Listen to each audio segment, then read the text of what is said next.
नमस्कार, मी doctor Mayuri from doctor Mayuri's physiotherapy clinic. आज आपण शोल्डर पेनच्या सगळ्यात कॉमन कॉजबद्दल बोलणार आहोत, तो म्हणजे फ्रोझन शोल्डर. आज आपण फ्रोझन शोल्डर काय असतो, का होतो, त्याची कारणं आणि त्याच्यावरच्या काही टिप्स या बाबतीत बोलणार आहोत. तर फ्रोझन शोल्डर म्हणजे शोल्डरमध्ये पेशंटच्या पेन असतं, प्लस त्याच सोबत शोल्डर स्टिफनेस असतो, म्हणजे शोल्डरच्या हालचाली करायला त्रास होतो. जसं की कॉमन कंप्लेंट्स असतात पेशंट्सच्या, त्या म्हणजे केस बांधताना दुखतंय किंवा हात तेवढा वळत नाहीये, टी शर्ट काढता घालताना दुखतोय किंवा मागच्या साईडला हात असा वळत नाहीये, मागच्या पॉकेटमधून आपल्याला काही वस्तू काढता येत नाहीयेत. तर ह्या अगदी कॉमन तक्रारी आहेत. फ्रोझन शोल्डरच्या 3 स्टेजेस असतात.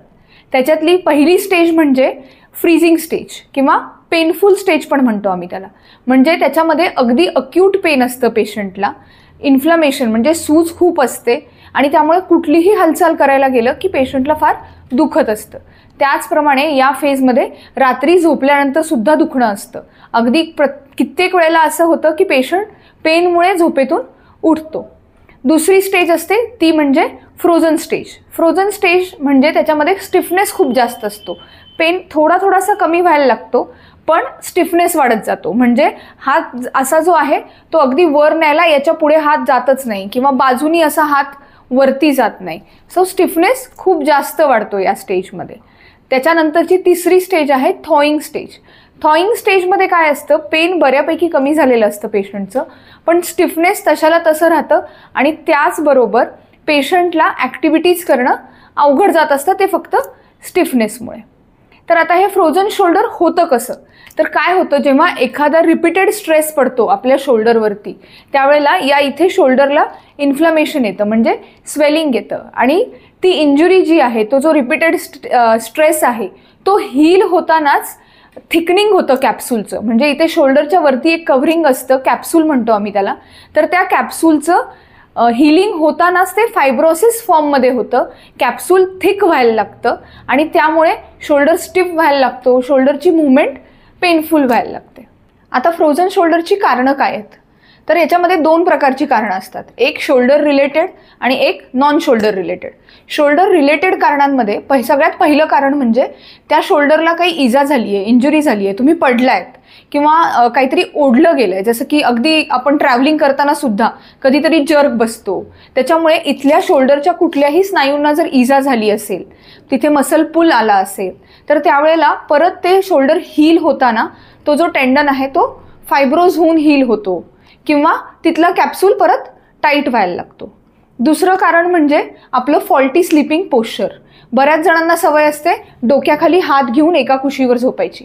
ह्याच्यामध्ये होतं काय, शोल्डर जेव्हा असा असतो, आपण डोक्याखाली हात घेतो, तेव्हा हा शोल्डर एक्सटर्नल रोटेशन पोझिशनमध्ये असतो आणि खूप वेळ तसाच राहिल्यामुळे त्याच पोझिशनमध्ये तिथले स्नायू पूर्ण आखडले जातात, कॅप्सूल आखडला जातो आणि त्यामुळे सुद्धा मुवमेंटला रिस्ट्रिक्शन येतं.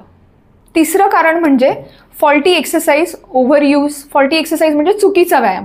हल्ली बरेच जण काय करतात की अनट्रेंड लोकांच्या खाली एक्सरसाइज करतात किंवा अगदीच कुठेतरी ओपन जिम असते, कुठेतरी काहीतरी एक्सरसाइजची इक्विपमेंट असतात किंवा घरातली काही इक्विपमेंट वापरून शोल्डर एक्सरसाइजेस केल्या जातात, पण त्यामुळे चुकीचा स्नायू ओढला जातो आणि मग परत आपल्याला फ्रोझन शोल्डर होतो.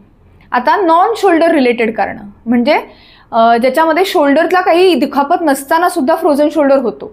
त्याच्यातलं सगळ्यात कॉमन कारण म्हणजे डायबिटीस मेलायटिस. म्हणजेच शुगरच्या पेशंटमध्ये बऱ्याच जास्त प्रमाणात आपल्याला शोल्डर पेन आणि फ्रोझन शोल्डर हे दिसून येतं. त्याचं कारण म्हणजे काही हॉर्मोनल इम्बॅलन्सेसमुळे आपला शोल्डरचा जो कॅप्सूल आहे तो कॅप्सूल इन्फ्लेम्ड होतो, म्हणजे त्याला इजा होते, स्टिफनेस डेव्हलप होतो आणि त्याच्यामुळे फ्रोझन शोल्डर होतं. दुसरं कारण म्हणजे आपल्याला कुठेही इतरत्र फ्रॅक्चर जर झालेले असेल, जसं की रिस्टला असेल, एल्बोला असेल किंवा तुमच्या फोरआर्म, दंडाला कुठेही फ्रॅक्चर झालेलं असेल, तर अशा वेळेला प्लास्टर टाकलं जातं किंवा अशी स्लिंग दिली जाते आणि त्यामुळे शोल्डरची मुवमेंट न झाल्यामुळे सुद्धा नंतर 1-2 महिन्यानंतर जेव्हा ते प्लास्टर काढलं जातं त्यावेळेला पेशंटला शोल्डर हा स्टिफ झालेला असतो. तिसरं कारण म्हणजे मसल विकनेस. मसल विकनेसमध्ये सुद्धा जेव्हा शोल्डरची कंप्लीट मुवमेंट होत नाही, पॅरालाइज्ड पेशंट असतात, पॅरालाइज्ड पेशंटमध्ये सुद्धा आपल्याला फ्रोझन शोल्डर फार कॉमनली दिसून येतो. आता फ्रोझन शोल्डरची ट्रीटमेंट जी आहे ती फेज वाईज डिवाइड केली जाते. म्हणजे त्याच्या ज्या मी तुम्हाला पहिल्या 3 फेजेस सांगितल्या त्या प्रत्येक फेजमध्ये ट्रीटमेंट डिफर होते. पहिली जी फेज आहे ती अक्यूट फेज म्हणजे फ्रीजिंग फेज. त्याच्यामध्ये मी तुम्हाला सांगितलं होतं की त्याच्यात पेशंटला पेन खूप जास्त असतं, इन्फ्लमेशन म्हणजे सूजसुद्धा खूप जास्त असते. त्यामुळे अशा फेजमध्ये काही मेडिकेशन्स दिल्या जातात आणि त्याचबरोबर काही एक्सरसाइजेससुद्धा चालू केल्या जातात. काही इलेक्ट्रिकल मशीन्स असतात, त्या मशीन्स लावून सुद्धा तुमचं पेन इन्फ्लमेशन कमी केलं जातं. ही फेज खूप केअरफुली हँडल केली गेली पाहिजे, कारण या फेजमध्ये जर तुम्ही चुकीचा व्यायाम केला तर तुमचं दुखणं वाढेल, तुमचा स्नायू ओढला जाईल आणि अजून जास्त त्रास वाढेल. या फेजमध्ये एक्सरसाइजेस अगदी लिमिटेड एक्सरसाइजेस केल्या जातात आणि काळजीपूर्वक केल्या जातात. दुसरी फेज जी आहे ती फ्रोझन फेज, ज्याच्यामध्ये मी तुम्हाला सांगितलेलं की स्टिफनेस जास्त असतो आणि पेन काही प्रमाणात कमी व्हायला लागतो. तर याच्यामध्ये मात्र विगरस फिजिओथेरपीची गरज पडते. म्हणजेच त्याच्यामध्ये व्यायाम पुष्कळ प्रमाणात झाला पाहिजे. त्याच प्रमाणात आम्ही काही मोबिलायझेशन टेक्निक्स वापरतो, त्या टेक्निक्स वापरून सुद्धा तुमचं शोल्डर मोकळा केला जातो. तिसरी जी फेज आहे ती थॉइंग फेज, ज्याच्यामध्ये पेन पुष्कळसं कमी झालेलं असतं पण स्टिफनेस मात्र बराच राहिलेला असतो. त्याचप्रमाणे मसल विकनेस सुद्धा असतो.